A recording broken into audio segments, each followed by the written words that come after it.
ఒక రాష్ట్ర ముఖ్యమంత్రికి వేరే విషయాలు ఏమీ లేనట్టు బ్రాందీ సీసాల మీద క్యూఆర్ కోడ్ పెడుతున్నామని చెప్పని ప్రెస్ మీట్ పెట్టి చెప్పేటంత ఖాళీగా ఉన్నాడు నారా చంద్రబాబు నాయుడు గారు.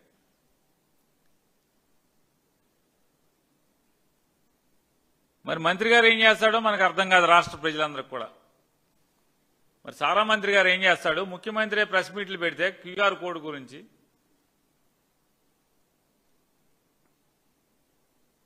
ఆ సారా మంత్రి గారు ఇంకా గొప్పోడు. విలేకరులను తీసుకుని బ్రాందీ కోట్లకి వెళ్ళి సీసాల మీద క్యూఆర్ కోడ్ ఫోన్ పెట్టి స్కాన్ చేస్తున్నాడు. అయ్యా, జగన్మోహన్ రెడ్డి గారు ప్రభుత్వం మొదటి రోజు నుంచి కూడా డిస్టిలరీల్లో తయారయ్యేటువంటి ప్రతి మద్యం బాటిల్ మీద క్యూఆర్ కోడ్ లేకుండా, ఫ్యాక్టరీ గడప దాటతాకి లేకుండా చర్యలు తీసుకుని ఫ్యాక్టరీలో కూడా ప్రతి సీసాని స్కాన్ చేసి ఎక్సైజ్ అధికారులు దాన్ని ప్రభుత్వంచే నడపబడుతున్నటువంటి ఏపీబీఎస్ఎల్ డిపోలకి చేరటం, అక్కడ స్కానింగ్ జరగటం, క్యూఆర్ కోడ్ అక్కడి నుంచి షాపులకి వెళ్ళినా అక్కడ కూడా స్కానింగ్ జరగటం. ఇది గడిచిన 5 సంవత్సరాలుగా ఈ కార్యక్రమం జరుగుతూ వస్తుంటే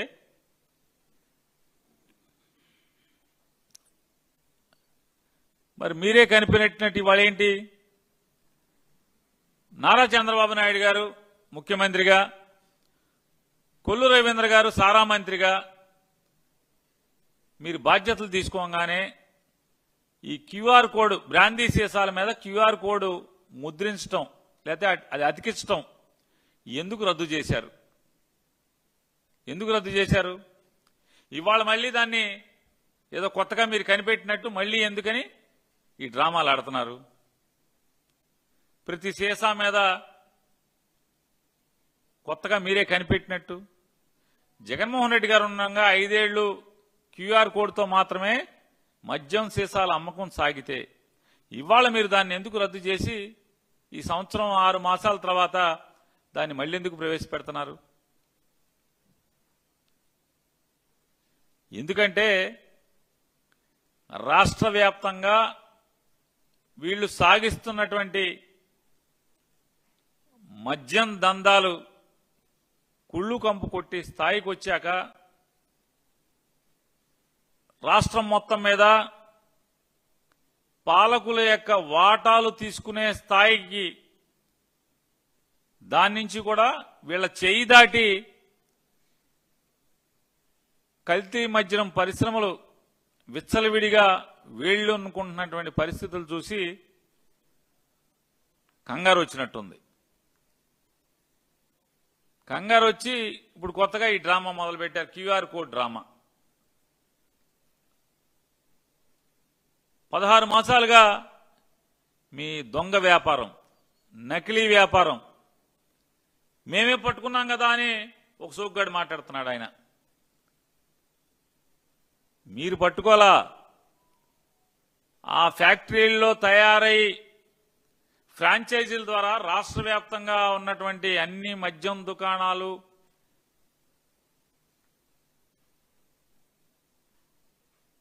ఏదైతే ఆ షాపుకి ఆనుకునే సిట్టింగ్లు అలౌ చేస్తున్నారో డబ్బులు కట్టించుకుని మరి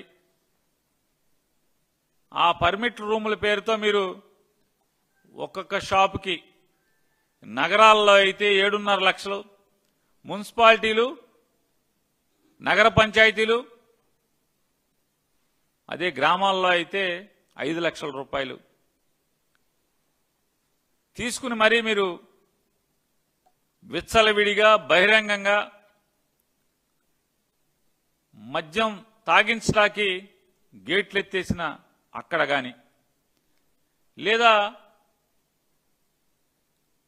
బెల్ట్ షాపుల్లో గాని ఈ మొత్తం సరుకంతా కూడా మీ మనుషుల యొక్క నకిలీ మద్యం ఫ్యాక్టరీల నుంచి సప్లై కాబడుతుంది కాబట్టి సప్లై చేయాలనేటువంటి స్కెచ్ గీసుకున్నారు కాబట్టి క్యూఆర్ కోడ్ ఎత్తేశారు. జగన్మోహన్ రెడ్డి గారి ప్రభుత్వం దిగిపోయి మీరు ఎక్కంగానే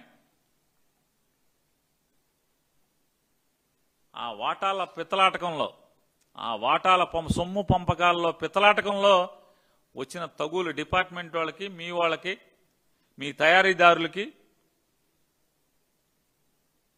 మీకు వచ్చేది మీకు బాగానే ముడుతున్నట్టుంది.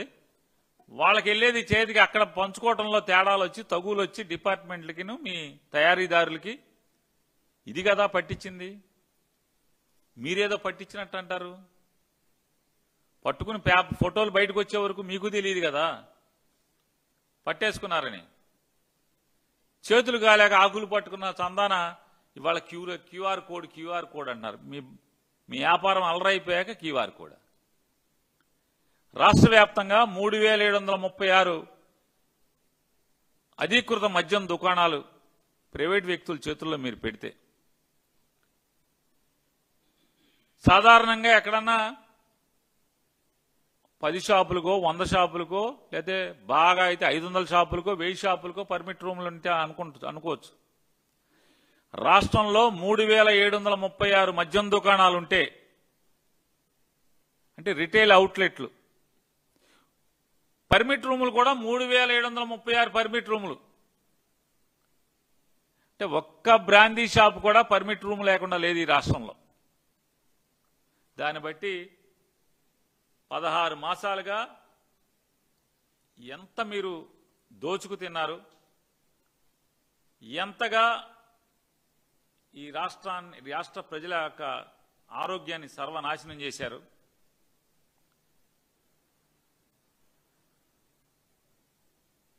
మీరు చెప్పండి, పర్మిట్ రూమ్లో స్కాన్ చేసేది ఎవడు? పర్మిట్ రూమ్లో సప్లై చేసే సరుకు స్కాన్ చేసేది ఎవడు చేస్తున్నాడు స్కాను? 2, ఈ రాష్ట్రంలో 3736 మద్యం దుకాణాలు, 3736 పర్మిట్ షాపులు ఉంటే 1,50,000 పైచీలకు బెల్ట్ షాపులు అన్నమాట. వాస్తవా కాదా?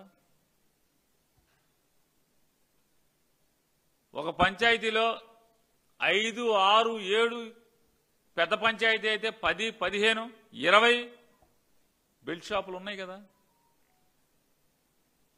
సాక్షాత్తు కలెక్టర్ల కాన్ఫరెన్స్ లో నారా చంద్రబాబు నాయుడు, ఈ రాష్ట్ర ముఖ్యమంత్రి, ఆంధ్రప్రదేశ్ రాష్ట్రంలో ఉన్నటువంటి వివిధ జిల్లాల కలెక్టర్ల కాన్ఫరెన్స్ లో ఆయనే ఒప్పుకున్నాడు. నారాయణ కావాలంటే మీరు ఆ కలెక్టర్స్ కాన్ఫరెన్స్ వీడియోలు చూడండి ఒకసారి.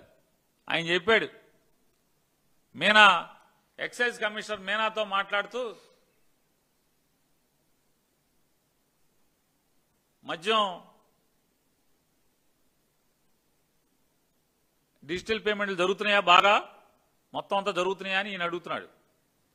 అతను అంటాడు, సార్ ఇప్పుడు అడిగింది ఏంటి నారా చంద్రబాబు నాయుడు, అరే బాబు మనం జగన్మోహన్ రెడ్డి గారిని 100 విమర్శించి వచ్చాం, విషం చిమ్మొచ్చాం, మరి మన షాపుల్లో ఇవాళ మన ప్రభుత్వంలో డిజిటల్ పేమెంట్లు జరుగుతున్నాయా అని అడిగితే అతను అంటాడు, సార్ జగన్ గారి గవర్నమెంట్లో 0.6% డిజిటల్ సేల్స్ సార్, మన గవర్నమెంట్లో సుమారుగా 25% అని చెప్తున్నాడు డిజిటల్ సేల్స్. అంటే నారా చంద్రబాబు నాయుడు గారు చెప్తున్నాడు, no no no no you must insist, నువ్వు ఇన్సిస్ట్ చేయాలి కదా, 25% ఏంటి, 100% ఉండాలి కదా.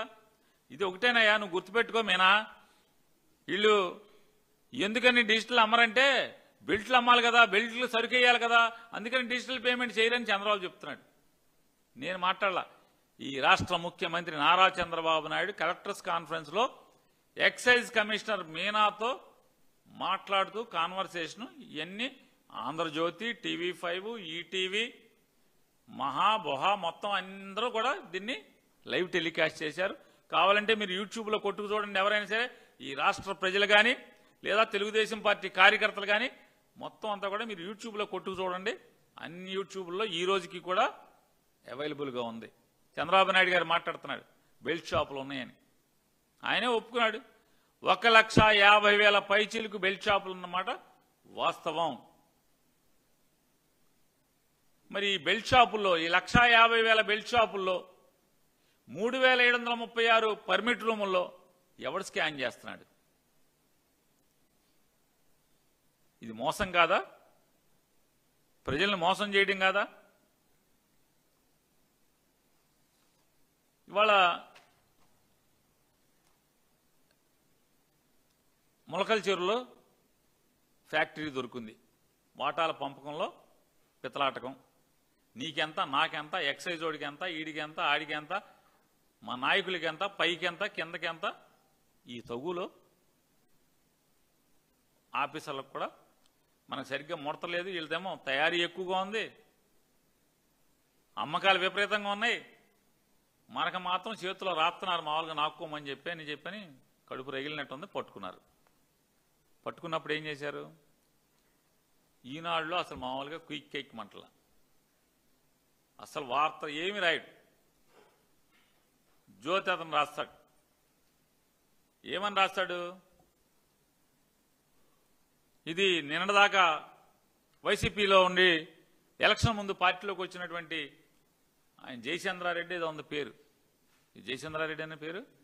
జయచంద్రారెడ్డి అటు నుంచి ఇటు దూకి ఇటేపు వచ్చి వ్యాపారం మొదలెట్టాడని చెప్తాడు. సాయంత్రానికి డిబేట్లు. ఎవడికాడు మామూలుగా అదే కోటు ఉతుకుతారో సత్తారో మనకు తెలీదు. అదే కోటు వేసుకొచ్చి మొత్తం పెద్దిరెడ్డి రామచంద్రారెడ్డి మనుషులు అట్నుంచి ఇటు వచ్చారు, పెద్దిరెడ్డి ఇటే వ్యాపారం చేసేస్తున్నాడని చెప్పి డిబేట్లు, విపరీతమైన డిబేట్లు. సస్పెండ్ చేస్తారు వెంటనే మధ్యాహ్నానికి. ఆ జయచంద్రారెడ్డిని సస్పెండ్ చేస్తారు, ఇంకోటి సస్పెండ్ చేయరు. దాంట్లో రాస్తాడు. ఆంధ్రజ్యోతిలో, టీవీ5లో అన్నింటిలో చెప్తారు. ఈ జయచంద్రారెడ్డి కారు డ్రైవరు అన్ని బెల్ట్ షాపులకి, అన్ని షాపులకి చిత్తూరు జిల్లా అంతా సప్లై చేసేవాడు. ఇది మన మాట కాదు, వైఎస్ఆర్ కాంగ్రెస్ పార్టీ మాట కాదు, సాక్షులు వచ్చేసిన కథ కాదు. ఇది మీరు రాసినటువంటి ఈనాడులో, జ్యోతిలో, మీ ఛానల్స్లో డిబేట్లో మాట్లాడినటువంటి భాష ఇది. ఆ మాటలే ఏం చెప్పారు? మొత్తం Jayachandra Reddy PA, Jayachandra Reddy car driver, మొత్తం ఇదంతా కూడా వ్యాపారాన్ని సప్లై కంపెనీ వీళ్ళదందరూ కూడా ట్రాన్స్పోర్ట్ వీళ్ళదే అని చెప్పారు. ఏమైంది? ఎవరన్నా అరెస్ట్ చేశారా? జయచంద్రారెడ్డి పిఏని అరెస్ట్ చేశారా? జయచంద్రారెడ్డి కార్ డ్రైవర్ని అరెస్ట్ చేశారా? జయచంద్రారెడ్డిని అరెస్ట్ చేశారా? అరెస్ట్ చేయలే, అరెస్ట్ చేయరు. ఇంకొక ఆయన జైలు నుంచి వచ్చాడు కదా, మీరు ఇడిపించుకొచ్చారు, ఆయన అరెస్ట్ చేయరా? ఆయన దొరకడా మీకు? ఆయన పేరు ఏదో నాయుడు ఉంది కదండి, ఆ నాయుడు దొరకడా? పట్టుకోరా?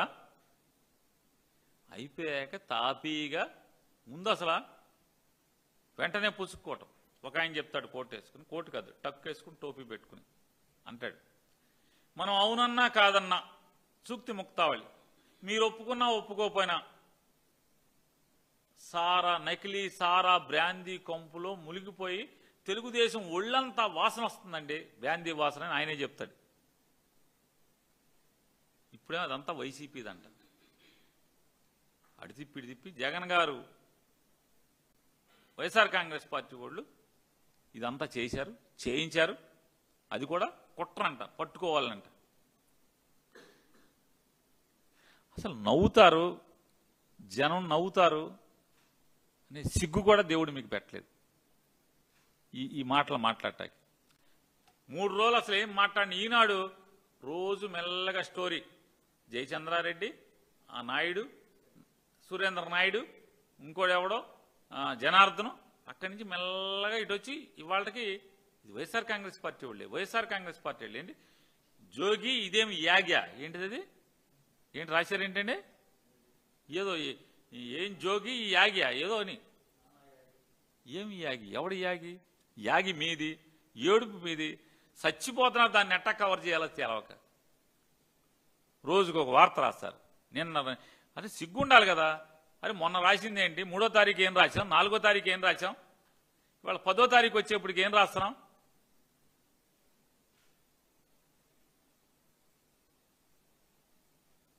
అక్కడి నుంచి మామూలుగా వీడియో పెడతాడు ఎవరు, జనార్దనం. ఏమని పెడతాడు, ఇందులో జయచంద్రారెడ్డికి కానీ లోకేష్ నాయుడికి కానీ లేదా నారా చంద్రబాబు నాయుడికి కానీ ఏ తెలుగుదేశం వాళ్ళకి సంబంధం లేదు, నేనే చేశాను, నేను వచ్చి చెప్తాను మొత్తం అంతా అని చెప్తాడు. ఆఫ్రికా నుంచి పంపిస్తాడంట వీడియో. చూడండి, పత్తిత్తు, జనార్దన్ పత్తిత్తు. అది అయిపోయాక ఆయన ఒక్కడికి రెడ్ కార్నర్ నోటీస్ ఇవ్వరు. జయచంద్రారెడ్డికి రెడ్ కార్నర్ నోటీస్ లేదు, ఆ నాయుడికి లేదు, సురేంద్ర నాయుడికి నోటీస్ లేదు, ఈ జనార్దన్కి నోటీస్ లేదు. అసలు సోషల్ మీడియాలో తపాసి కేసుకి మామూలుగా రెడ్ కార్నర్ నోటీస్ పారని వెళ్ళిపోతారని మా వాళ్ళందరికీ, వైసీపీ చిన్న చిన్న కార్యకర్తలకి.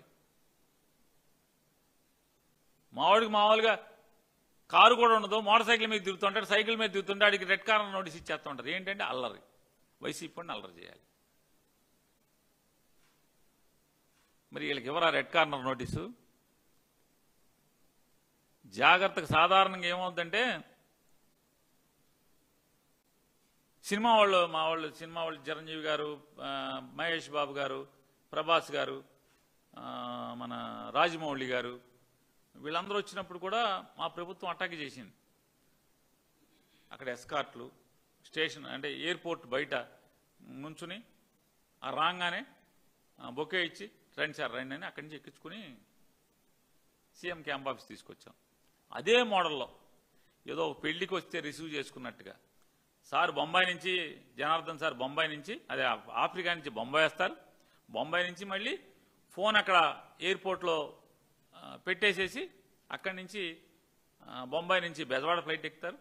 బెజవాడ ఫ్లైట్ ఎక్కి ఆయన సూట్ కేసు మామూలుగా ఏదో గోవానా మామూలుగా మారిషస్ వెళ్ళి సరదాగా ఎంజాయ్ చేసి వచ్చినట్టుగా సూట్ కేసు తోసుకుంటూ వస్తుంటే లోపల పోలీసు ఉంటారు, రన్వే మీద పోలీసు ఉంటారు,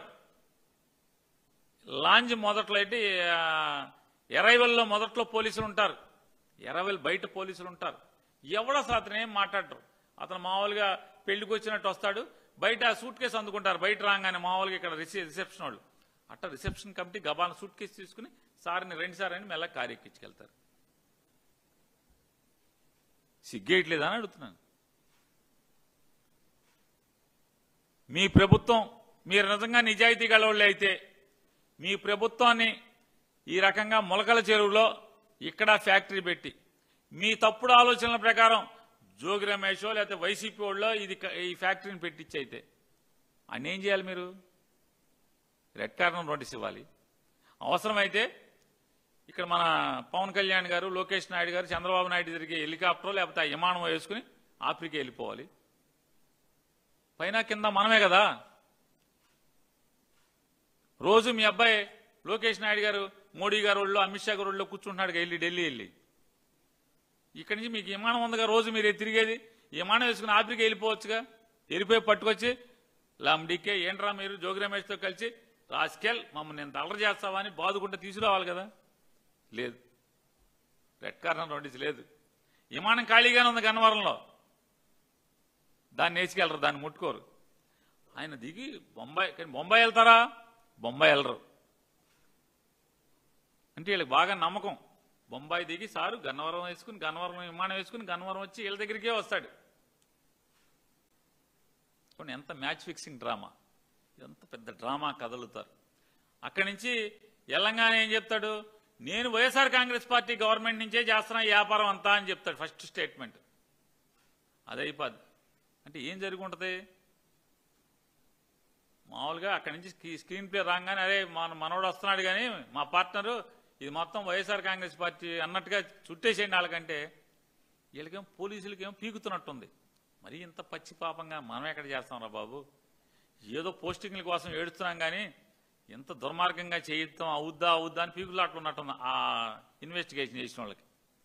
ఏం చేశారు? మరీ బాగోదన్నట్టుగా వైసీపీ టైం నుంచే నేను చేస్తున్నానని వీడియో చేయించారు, బయటకు వదిలేశారు, ఛార్జ్ షీట్ కొట్టేశారు, పెట్టేశారు.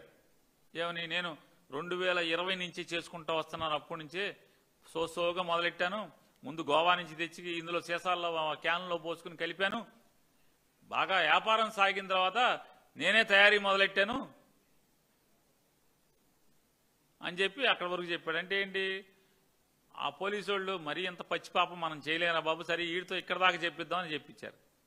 పైనుంచి మామూలుగా మంచి ముతక భాష వాడినట్టున్నారు. మీకు పోస్టింగ్ ఇచ్చింది ఇందుకేనా అని చెప్పింది ఆఫీసర్లను. వెంటనే మళ్ళీ మార్చేసేసి ఇది జోగి రమేష్ నన్ను చెప్పాడు, పిలిచాడు అయ్యి అని చెప్పిన ఒక స్టోరీ.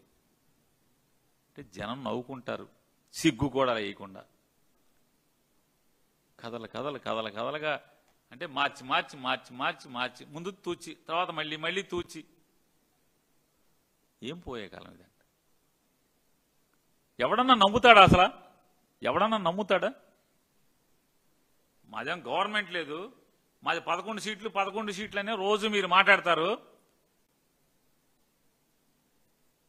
జగన్మోహన్ రెడ్డి గారేమో పులివెందులు ఎమ్మెల్యే అంటారు. అసలు ఇతనికి సెక్యూరిటీ ఎందుకు? ఇతనికి దగ్గరికి జనం ఎవడు వస్తాడు? అంతా కిరాయికి తెచ్చుకుంటున్నారు డబ్బు జనాలని అని చెప్పి మీరు మాట్లాడతారు. జోగి రమేష్ చెప్తే అంట ఆవిడ ఫ్యాక్టరీ పెట్టేశాడంట, కాపుసారా కలిపేశాడంట, సప్లై చేసేసాడంట. అతను అంటాడు ముందు సాక్షి వచ్చింది అందుకే. మరి ఆంధ్రజ్యోతి, ఈనాడు, ఈ ఛానల్స్ అన్ని మహా గెహ, ఈ TV5, మరి లోకేష్ చంద్రబాబు చెప్తే కానీ వాళ్ళు కదలరు కాబట్టి, రెండు వాళ్ళ గవర్నమెంట్లో జరిగే తప్పులను చూపించరు కాబట్టి వాళ్ళు రారు. మరి చూపించడానికి రెడీగా ఉన్న సాక్షి కాబట్టి సాక్షి వస్తుంది. ఈ మాత్రం కూడా తెలీదా? జ్ఞానం ఉండదా జనాలకి? అర్థం చేసుకోరా? ఇంత దుర్మార్గంగా చేస్తూ ఒకటే సమాధానం చెప్పమని చెప్తున్నా నారా చంద్రబాబు నాయుడు గారిని. ఆర్భాటంగా 99 రూపాయలకే సారా బ్రాందీ అని చెప్పి మీరు ఆర్భాటం చేశారు కదా. నాణ్యమైన మందు, సరసమైన మందు అని చెప్పి చెప్పారు కదా. ఇవాళ ఆ 99 రూపాయల మందు నెల 2 నెలలకి ఎందుకు అటకెక్కిచ్చారు? ఎందుకు షాపుల్లో రాష్ట్ర వ్యాప్తంగా ఉన్న 33,736 బ్రాందీ షాపుల్లో ఈ 99 రూపాయల సరుకు ఎందుకు దొరకట్లేదు? ఎందుకు దొరకట్లేదు చెప్పండి. ఎందుకు దొరకట్లా? మీ నకిలీ మందు అమ్మకాలు ఉండవు కాబట్టి 99 రూపాయలు దొరికితే నకిలీ మందు అమ్మటం కష్టం కాబట్టి ఆ 99 రూపాయల సరుకు టైట్ చేసి దాన్ని అమ్మకుండా నేను ఛాలెంజ్ చేస్తున్నాను ఎక్సైజ్ కమిషనర్ గారిని, లేదా సారా మంత్రి కుల రవీంద్ర గారిని, లేదా నారా చంద్రబాబు నాయుడు గారిని, లేదా ట్వీట్లలో మాత్రమే మాట్లాడి ప్రజలకు కనపడకుండా తిరుగుతున్నటువంటి నారా లోకేష్ నాయుడు గారిని. 99 రూపాయల సరుకు ఈ 16 మాసాల్లో మీరు లిక్కర్ పెట్టిన దగ్గర నుంచి ఇవాళ దాకా, లేకపోతే సంవత్సరం చెల్లగా సేల్స్ డేటా నాకు ఇస్తారా అని అడుగుతున్నాను. ఇవ్వండి. ఎన్ని సీసాలు అమ్ముతున్నారు లెక్క ఇవ్వండి. మీరు వ్యాపారం సారా బ్రాందీ వ్యాపారం మీరు మొదలుపెట్టిన కాడి నుంచి, తెలుగుదేశం మొదలుపెట్టిన కాడి నుంచి ఎందుకు తగ్గి 2వ నెలకో 3వ నెలకో అది అమ్మకాలు పడిపోయినాయి? ఎందుకు డిపోల్లో సరుకుంటలేదు? చెప్పండి మీరు. ఈ QR కోడ్లు ఇవన్నీ ఎందుకు డ్రామాలు? 99 రూపాయల సరుకు ఈ రాష్ట్రంలో ఎందుకు దొరకట్లేదు? దొరకదు. ఎందుకని? మీ వ్యాపారం పడిపోద్ది కాబట్టి. అది దొరికితే మీ వ్యాపారం పడిపోద్ది, మీ ఫ్యాక్టరీలు పడిపోతాయి. ఇంతకు మించి వేరే ఉన్నంత కారణం అని చెప్తున్నాను. జగన్మోహన్ రెడ్డి గారి గవర్నమెంట్లో ప్రతిదీ పారదర్శకమే కదా. ఫ్యాక్టరీ దగ్గర నుంచి కింద షాపుల్లో అమ్మే వరకు కూడా. మరి మీరెందుకు చేయట్లేదు అది అంటున్నాను. జగన్ గారు ఉండగా ఓన్లీ QR కోడ్ మాత్రమే సేల్స్, QR కోడ్ లేకుండా అమ్మటానికి లేదు. ప్రతి బాటిల్ స్కాన్ చేసేవాళ్ళు కదా. ఎక్సైజ్ కమిషనర్ గారు నేను అడుగుతున్నా, నారా చంద్రబాబు నాయుడు గారు కలెక్టర్ కాన్ఫరెన్స్లో మీరు సుమారుగా 25% డిజిటల్ పేమెంట్స్ అన్నారు. డేటా ఇవ్వండి. మీకు ఎక్కడిది డేటా? ఏ షాపులో ఎంత డిజిటల్ పేమెంట్స్ వచ్చినాయో మీ దగ్గర ఉందా? లేకుండా ఎట్లా చెప్తారు? 10% కూడా లేదు. నేను చెప్తున్నా 10% కూడా లేదు. ఉంటే మధ్యాహ్నానికి ప్రెస్ మీట్ పెట్టి ఏ షాపులో ఎంత, ఏ నెలలో ఎంత డిజిటల్ పేమెంట్ అయింది, ఏ రోజు ఎంత అయిందో డేటా ఇవ్వండి విలేకరులకి. నాకొద్దు, మీ పేపర్లకి ఇచ్చి చెప్పండి. మరి జగన్మోహన్ రెడ్డి గారు ఉండగా ఆయన మీద పడి ఏడ్చారు కదా. మరి ఇవాళ క్యాష్ పేమెంట్లు ఎందుకు జరుగుతున్నాయి? నగదుకే అమ్మకాలు జరుగుతున్నాయి కదా, మళ్ళీ అబద్ధాలు. ఎంత అంటే అధికారులు నారా చంద్రబాబు నాయుడు గారి ప్రభుత్వంలో ఎంత బరిదెగించేస్తారంటే, ఆయన ఇవ్వాలి కాదు 1995, 96 నుంచి ఇదే అలవాటు అధికారులకి. వీడియో కాన్ఫరెన్స్లో కూర్చుంటే ఊరికే పెన్నిట్ట పట్టుకుని చెప్పేస్తుంటారు, సార్ నా జిల్లా అక్షరాస్యత అండి 93% ఉంది సార్, వెంటనే హౌసింగ్ 97% అయిపోయింది సార్. అసలు చూడరు, కాగితం కూడా చూడరు ఏ అధికారి, టపా చెప్పేస్తుంటారు.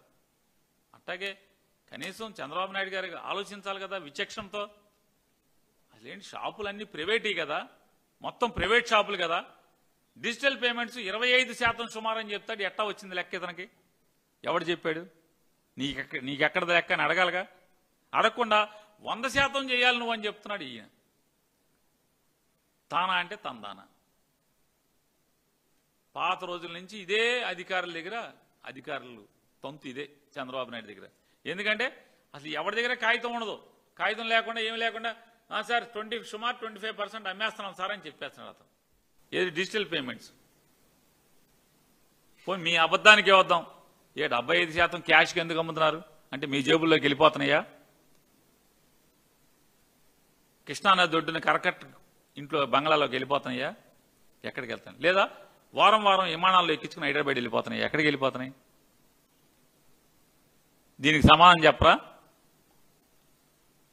ఇంత పచ్చి పాపం జరుగుతుంటే, దుర్మార్గంగా ప్రజల ఆరోగ్యం ఏం జరుగుతుందో అని కూడా లేకుండా జరుగుతుంటే, ఇన్నాడు ఎవరో వస్తుంటే పాత్రికేయ మిత్రుడు చెప్తున్నాడు, సార్ ఈడుకో ముద్ర వేసేసారు సార్ అని. ఏంటంటే మన జనార్దన్ ఫ్యాక్టరీకి సరుకు అది నకిలీదే కానీ ప్రమాదకరమైంది కాదు అని చెప్పి సర్టిఫికేట్ ఇచ్చేశారంట ఆఫీసర్లు, లెక్కరోళ్ళు, ఎక్సైజ్ వాళ్ళు. ఓరు మీ అసాధ్యం కోలా ఈ ప్రభుత్వం, మీరు అసలు ఏమైపోతారు? అది నకిలీదే కానీ ప్రజల ప్రాణానికి ఏమి ఇబ్బంది లేదు అని చెప్పి సర్టిఫికేట్ ఇస్తారా? మరి నేను చెప్పి మా మిత్రుడు పాత్రికేయ మిత్రుడు ఇన్నాగడ ఒక ఆయన చెప్పింది నిజమైతే ఇవ్వటం ధర్మమా? ఇవ్వచ్చా అంటే ఏంటి? మీరు స్టాంప్ వేస్తున్నారు, ఏం పర్లేదు అసలు ఎవరు చచ్చిపోరో, తాగేయండి అని చెప్పి చెప్తున్నారు. అంటే అది ఏదైనా, అది మా జనార్దన్ చేసేదైనా, లేదా జయచంద్రారెడ్డి చేసేదైనా, లేదా మా నాయుడు చేసేదైనా, లేదా మా అమలాపురంలో మా ఎమ్మెల్యేలు చేయించేదైనా, లేదా నర్సీపట్నంలో మా సీనియర్ లీడర్ చేయించేదైనా, లేదా ఏలూరులో మావాడు చేయించేదైనా, లేదా నెల్లూరులో చేసేదైనా, లేదా ఎక్కడ చేసేదైనా మీరు జబ్బరంగా తాగండి, ప్రాణాలు పోవు, తాగండి అని చెప్పడానికి సర్టిఫికేట్ స్టాంప్ వేయడం తప్పితే ఏముంది? రాజముద్ర వేయటమే కదా ఎక్సైజ్ వాళ్ళు ఈ రకంగా చేయటం అంటే.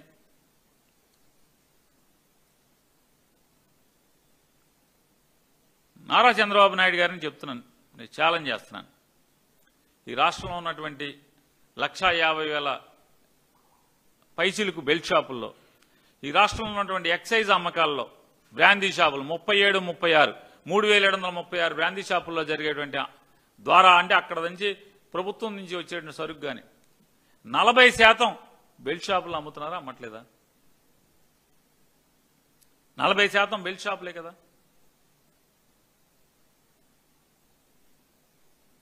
రేపో మాపో ఖచ్చితంగా మీరు జయచంద్రారెడ్డిని సస్పెన్షన్ రివోక్ చేస్తారు. జనార్దన్కి వెంటనే చక్కగా బెయిల్ ఇచ్చేస్తారు. ఆ నాయుడు గారిని మర్డర్ చేస్తే జైల్లోంచి బయటికి తీసుకొచ్చినట్టే, శిక్ష పడితే బయటికి తీసుకొచ్చినట్టే పెరోల్ ఇచ్చి, అదే మన క్షమాభిక్ష ఇచ్చి దీంట్లో కూడా క్షమాభిక్ష ప్రసాదించేస్తారు. ఎందుకని? మొత్తం ఎవడెవడికి ఎంత ఇస్తాడో చెప్పేస్తాడు కాబట్టి. మరి సస్పెండ్ చేస్తే మీరు జయచంద్రారెడ్డికి ఎందుకు రెడ్ కార్నర్ నోటీస్ ఇవ్వలేదు? ఏం చేశారు? చేయరు. ఇంత పాపంగా జరుగుతుంటే ఇవాళ బ్రాందీ షాపులు తంతు చూద్దాం. ఈ రాష్ట్రంలో మద్యం వ్యాపారం ఏ రకంగా జరుగుతుందో చూసుకుంటే, బ్రాందీ షాపులు అంటే మద్యం మందు బాబుల్ని అంటే రాష్ట్ర ప్రజల్లో అనేక వర్గాలని వెన్నుపోటు పొడిచినట్టే. చదువుకునే పిల్లల్ని వెన్నుపోటు పొడిచాడు, మోసం చేశాడు ఫీజు రీయింబర్స్మెంట్ ఇవ్వకుండా. అలాగే బీసీ మహిళలందరికీ కూడా ఆడపిల్లలందరినీ కూడా మోసం చేశాడు, నెలకు 1500 ఇస్తానని. వెనుకబడిన కులాల్లో 50 ఏళ్ళు నిండిన వాళ్ళందరికీ కూడా నెలకి 4000 రూపాయలు ఇస్తానని చెప్పని వాళ్ళని మోసం చేశాడు. గుంతలు లేని రోడ్లు వేస్తానని చెప్పని వాహనదారులను మోసం చేశాడు. డ్రైవింగ్ లైసెన్స్ ఉన్న ప్రతి ఒక్కడికి టిప్పరా, లారీయా, మ్యాక్సీ క్యాబా, ఆటోనా, డ్రైవింగ్ లైసెన్స్ ఉండి బ్యాడ్జ్ ఉన్న ప్రతి ఒక్కరికి సుమారుగా ఇవాళ ఉన్నటువంటి 17-18 లక్షల మంది లైసెన్స్ ఉండి యాక్టివ్ బ్యాడ్జ్ ఉన్నటువంటి డ్రైవర్ సోదరులందరికీ కూడా సంవత్సరానికి 15,000 రూపాయలు వేస్తానని చెప్పని 2,90,000తో చేతులు కడుక్కున్నటువంటి పరిస్థితి మనం చూసాం. వాళ్ళని మోసం చేశాడు. ఇవాళ మోసం చేయింది ఎవరిని? పిఠాపురం వర్మను మోసం చేశావు, జీరో చేశామని మీ నారాయణతో చెప్పిస్తావు. అప్పుడేమో ఎమ్మెల్సీ ఇస్తానని చెప్పామో ఆశ పెడతావు, ఇప్పుడేమో జీరో చేశామని చెప్పి నారాయణకేమో వర్మని జీరో చేసేయండి ఛానల్, జీరో చేసేసామని చెప్పి ఇతను చెప్తాడు. ఇట్లా మోసం చేయటంలో మొదలుపెట్టి తాగుబోతులను కూడా మోసం చేసి ఇవాళ బ్రాందీ షాపులను కూడా మోసమే కదా మీరు చేసింది కాదా? ఇవాళ టెండర్లో పాల్గొన్నటువంటి బ్రాందీ ఔత్సాహికులు ఎవరైతే ఉన్నారో వ్యాపారం చేద్దామని, ఆ టెండర్ రానోడేమో ఆ రోజు ఏడ్చారు. టెండర్లు వచ్చి బ్రాందీ షాపులు నడుపుతున్నారు, 20% లాభంతో మీకు వ్యాపారం చేయిస్తానని చెప్పని. రేపు వచ్చే సెప్టెంబర్కి తెలుస్తుంది ఈ బ్రాందీ షాపులు నడిపే వాళ్ళకి మనల్ని కూడా వేసేసాడు రా అని చెప్పి చంద్రబాబు మన్న కూడా పొడి చేశాడు, ఇంద్రావరాన్ని పొడిచినట్టే మన్న కూడా పొడి చేశాడని ఈ బులపాటం అంతా కూడా బ్రాందీ షాపుల వాళ్ళకి రేపు తెలిపోద్ది. ఈ షాపుల్లో సగం షాపులు ఎమ్మెల్యేలు కదా, మీ ఎమ్మెల్యేలు సగం షాపులు కదా ఈ 37-36 షాపుల్లో. ఈ లాభం గోపులకు రేపు సెప్టెంబర్లో తెలుస్తుంది. మొత్తం ఎమ్మెల్యేలకు ఇచ్చింది ఎంత, ఎమ్మెల్యేలు ఏం కొట్టుకున్నారు, చంద్రబాబు నాయుడు ఏం కొట్టుకున్నాడు, మనకి వ్యాపారం చేస్తే ఏమొచ్చింది ఏం తోసింది అనేది. ఆంధ్రప్రదేశ్ రాష్ట్రంలో బ్రాందీ షాపుల వాళ్ళతో అంతే ఏంటంటే షాపు రానోడేమో చలాన్లు ఖర్చు అయిపోయి ఆ రోజు ఏడిచారు, షాపులు వచ్చినోడేమో రేపు సెప్టెంబర్కి ఏడుస్తాడు. ఖచ్చితంగా జరగబోయేది అదే. నారా చంద్రబాబు నాయుడు గారు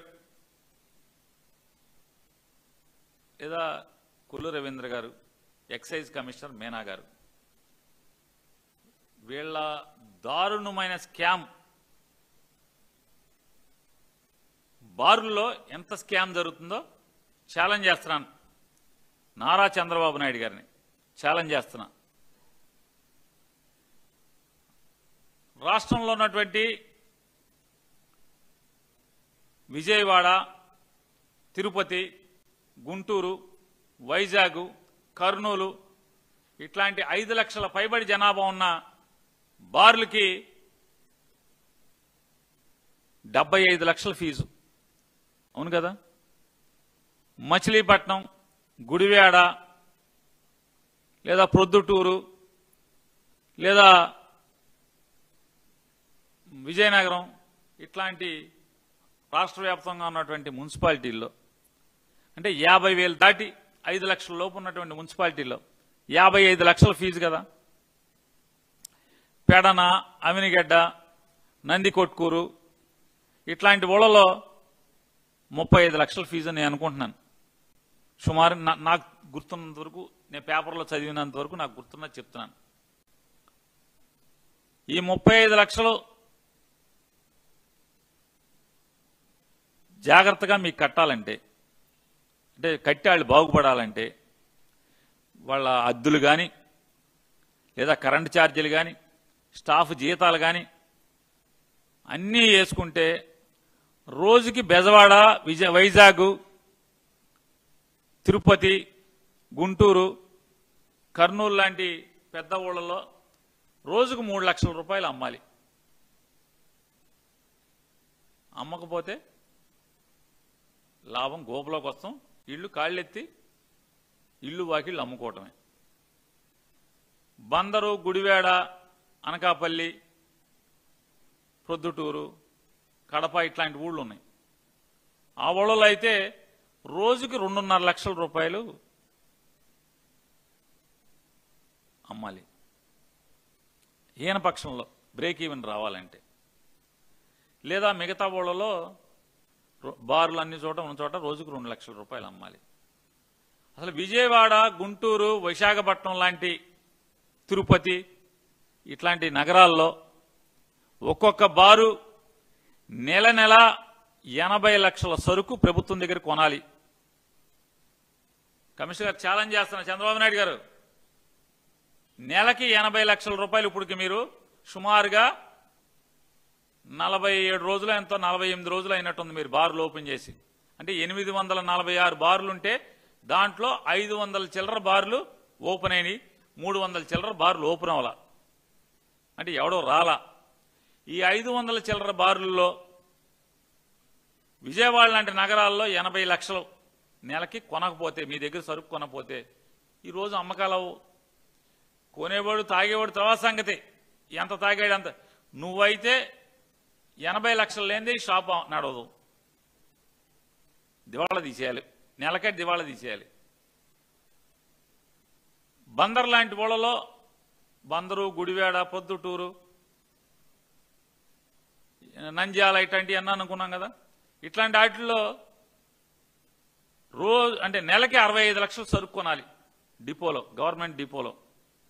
లేదా మిగతా చోట్ల నెలకి 50 లక్షలు సరుకు కొనాలి. కొంటున్నారా అని అడుగుతున్నాను. లెక్కలు తీస్తారా? ఛాలెంజ్ ఇది మీ గవర్నమెంట్కి. అలా లేకపోతే నేను మీకు క్షమాపణ చెప్తా బహిరంగంగా. నేను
మాత్రమే ఈ బార్లు బతుకుతున్నాయి, బార్లు నడుస్తున్నాయి. నేను నారా చంద్రబాబు నాయుడు గారిని ఛాలెంజ్ చేస్తున్నా. రేపుగా ప్రతి రాష్ట్రం, ప్రతి ఊర్లో, బారున్న ప్రతి ఊర్లో మీ ఎక్సైజ్ ఆఫీసర్తో పాటు వైసీపీ ఉన్న ఒకడిని, మా పార్టీ ఉన్న ఒకడిని, సిపిఐ ఒకడిని, సిపిఎం ఒకడిని, కాంగ్రెస్ పార్టీలో సగమేగా మీతో ఉన్నది. పోనీ ఆ సగం కాంగ్రెస్ పార్టీ మీతోనే ఉంటుంది కదా, మిగతా సగంలో ఒకడిని నిజ నిర్ధారణ కింద వేసి ప్రతి బార్కి వెళ్ళి సరుకు చెక్ చేద్దామా? ఛాలెంజ్ చేస్తున్నాను. సరుకు మొత్తం ప్రభుత్వం దగ్గరికి ఉన్న సరుకా కాదా చెక్ చేద్దాం పదండి. ఆ బారు పేరు మీద ఉన్నటువంటి, బారు పేరు మీద కొనుక్కొచ్చిన సరుకా కాదా చెక్ చేద్దాం పదండి రేపొద్దున. లేదా మధ్యాహ్నం, అంటే ఇవాళ టీవీలు వేయటానికి టైం పడుతుంది కాబట్టి రేపొద్దునే వెళ్దామా? మీరు ఇస్తారా? ఏ బార్ అతను ఈ 47 రోజుల్లో ఎంత సరుకు కొన్నారు మీ దగ్గర? ఉండదు. మీరు ఎవరో 10% కూడా వాళ్ళు అమ్మిన దాంట్లో 10% కూడా మీ దగ్గర కొన్న సరుకే అది. ప్రతి బార్లో విపరీతమైనటువంటి స్కామ్ జరుగుతుంది. ఇది జనార్దను, జయచంద్రారెడ్డి, సురేందర్ నాయుడు కంటే కూడా పెద్ద స్కామ్ ఇది. నెల నెల రాష్ట్రంలో ఉన్నటువంటి 500 చిల్లర బారుల నుంచి 5 కోట్ల రూపాయలు డబ్బులు వసూలు చేస్తున్నారు. ఎవరికి వెళ్తున్నాయి? నెలకి ఇప్పుడు అడ్వాన్స్గా తీసుకుంటారు. గమ్మత్తు ఏంటంటే వ్యాపారం చేశాక కాదు, ముందే. అంటే కళ్ళు మూసుకుంటాకి ఏ బారు జోగులకి రాకుండా, ఏ బారులో సరుకు చెక్ చేయకుండా, డిపోలో ఎంత సరుకు తెస్తున్నాడు ఆ సరుకు అది కాకుండా ఇంకేమన్నా దొంగ సరుకు అమ్ముతున్నాడా చెక్ చేయకుండా ఉండటం కోసం 5 కోట్ల రూపాయలు ఎవరికి వెళ్తున్నాయి? సారా మంత్రి గారికి వెళ్తున్నాయా? కమిషనర్ గారికి వెళ్తున్నాయా? లేదా ఎవరికి వెళ్తున్నాయి? ఎందుకు ఇంత అలసత్వంతో దొంగ సరుకు బారుల్లో అమ్ముతున్నారు? ప్రభుత్వం దగ్గర నుంచి కొనుక్కొచ్చినటువంటి సరుకు కాకుండా అక్కడ కొనన్నటువంటి సరుకు ఎలా అమ్మగలుగుతున్నారు? మీ అండదండలు లేకుండా ఎలా అమ్మగలుగుతున్నారు? చంద్రబాబు నాయుడు గారు చెప్పండి. వెళ్దాం, ఛాలెంజ్ చేస్తున్నా. మీ ఇష్టం. సారా మంత్రి గారు విలేకరులు తీసుకుని క్యూఆర్ కోడ్ బ్రాందీ షాపుల దగ్గరికి కాదు, బార్లోకి వెళ్ళి స్టాక్ మొత్తం వెరిఫై చేయండి. వస్తారా? నాతో పాటు మేమొద్దు, మాతో పాటు సిపిఐ, సిపిఎం, కాంగ్రెస్లో సగం, కే పాల్ గారిది ఏదో ఉంది, జనశాంతి ఏంటిదండి, ప్రజాశాంతి పార్టీ, ఆయన వాళ్ళ పార్టీ వాళ్ళని కూడా ఒకటి వేసుకుందాం, చెక్ చేద్దాం పదండి.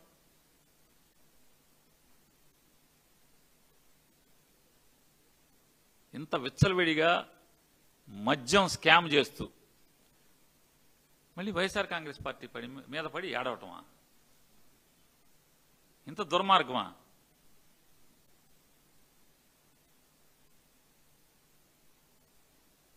ఏం చెప్పి ఏం చేయరు టెండర్లని? బారు పాలసీ అనేది ఆంధ్రప్రదేశ్ రాష్ట్రంలో బారు పాలసీ అనేది పెద్ద స్కామా కాదా? అంటే మీరు బ్రాందీ షాప్కి వచ్చేటువంటి ఎంఆర్పి కంటే ఎంఆర్పి మీద ఏఆర్టీ వేసి మీరు బార్లోళ్ళకి ఇస్తుంటే ఎలా తక్కువ అమ్ముతున్నారు? బెల్టులు కంట్రోల్ చేయగలరా? ఛాలెంజ్ చేస్తున్నాను. బెల్టులు కంట్రోల్ చేయగలరా? ఈ రాష్ట్రంలో కంట్రోల్ చేయండి. 1,50,000 పైచీలకు బెల్ట్ షాపులు ఉన్నాయి ఈ రాష్ట్రంలో. 3,736 షాపులకు గాను 1,50,000 పైచీలకు బెల్ట్ షాపులు ఉన్నాయి. బెల్ట్ షాపులో జరిగేది ఎవరు స్కాన్ చేస్తారు? QR code. క్యూఆర్ కోడ్ ఉన్న సీసా అమ్ముతున్నారా లేదా? ఎవరు చూసేది? ఎవరు? నియంత్రణ ఏది? అంతా దోపిడీ, స్కామే కదా. ఇంత పాపాలు ఘోరాలు మీరు చేస్తూ ఉద్దేశపూర్వకంగా ఒక ప్లాన్ ప్రకారం ఈ ఆంధ్రప్రదేశ్ రాష్ట్రంలో మద్యం వ్యాపారంలో కోర్టు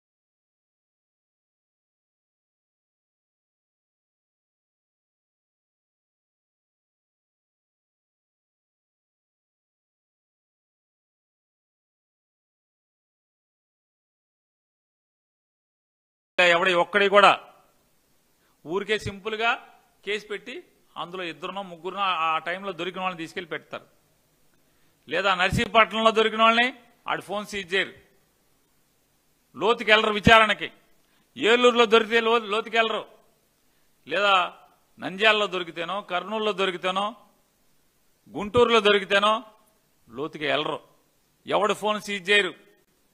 జనార్దన్కి లుకౌట్ నోటీస్ ఇవ్వరు, లేదా సురేంద్ర నాయుడికి లుకౌట్ నోటీస్ ఇవ్వరు, లేదా జయచంద్రారెడ్డికి లుకౌట్ నోటీస్ ఇవ్వరు. వాళ్ళ డ్రైవర్కి ఎవరు, వాళ్ళ పిఏకి ఎవరు, వాళ్ళని ఎవరిని అరెస్ట్ చేయరు. జోగి రమేష్ ఫోన్లు మాత్రం సీజ్ చేస్తారంట. అరే నవ్వుతారు, నోటితో నవ్వుతారా, దేంతో నవ్వుతారు? నవ్వుతారని కూడా ఉండదా?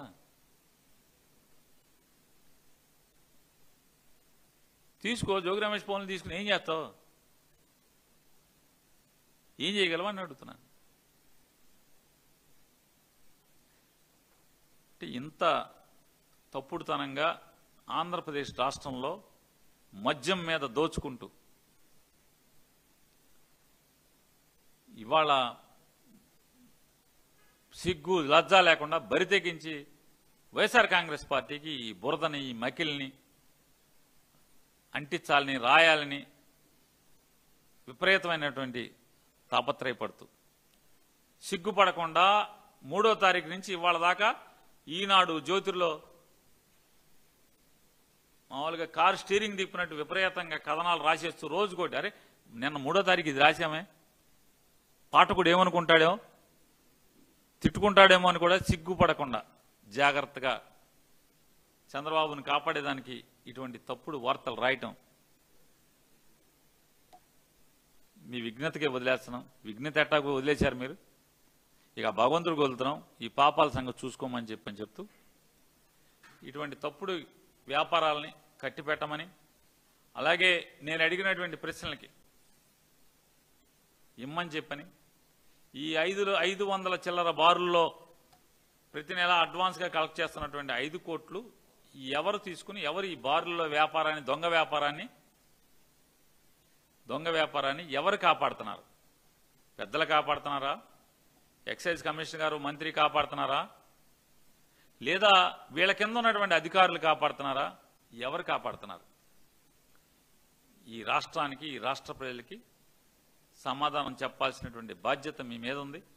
అలాగే బారుల్లో ఎంత సరుకు కొంటున్నారు అనేది కూడా ప్రతి బారు వారీగా, ఇండెంట్ వారీగా లెక్క చూపించే ధైర్యం మీకు ఉందా అని కూడా మీనా గారిని ప్రశ్నిస్తున్నాను.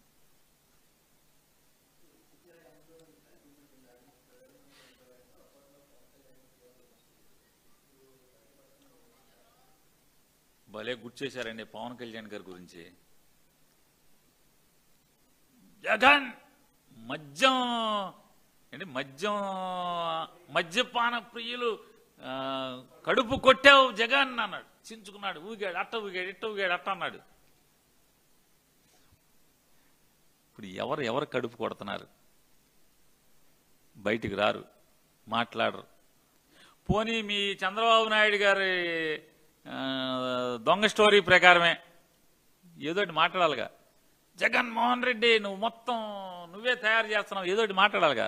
క్విక్ మాట్లాడు, మీడియాకి దొరకడు, సుగాలి ప్రీతి గురించి మాట్లాడు అని ప్రతిదీ మాకు రాసేయటమే మా ఖాతాకి.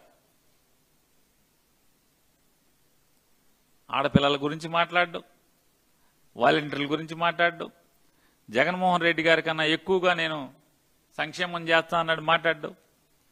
ఈ రాష్ట్రంలోని సంవత్సరానికి నియోజకవర్గానికి 500 మంది యువకులను తీసుకుని 500 మందికి తలో 10 లక్షలు ఇచ్చి వాళ్ళతో పరిశ్రమలు పెట్టిస్తే వాళ్ళు ఇంకో 10 మందిని 10 మందికి ఉద్యోగాలు ఇస్తారు.